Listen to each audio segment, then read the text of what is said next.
নমস্কার বন্ধুরা, শিবানী কিচেনে আপনাদেরকে স্বাগত। আজকে আমি তরমুজের আইসক্রিম জুস করব। দেখুন আমি কিভাবে করি। বন্ধুরা, এই তরমুজের ফালিটাকে আমি সারা রাত ডিপ ফ্রিজে রেখে দিয়েছিলাম। দেখেছেন কি সুন্দর আইসক্রিম তৈরি হয়ে গেছে। এবার এটাকে আমি এইভাবে পুড়ে নেব।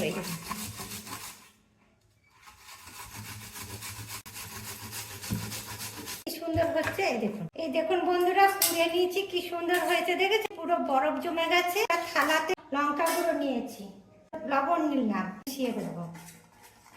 এবার এই গ্লাসটার চারপাশে এই দেখুন একটু লেবু দিয়ে দিলাম, দিয়ে এটাকে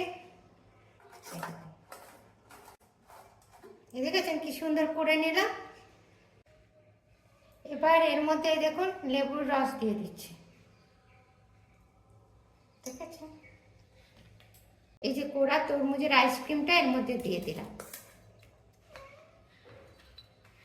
এবার এর মধ্যে দেখুন স্প্রাইট দিয়ে দিচ্ছি।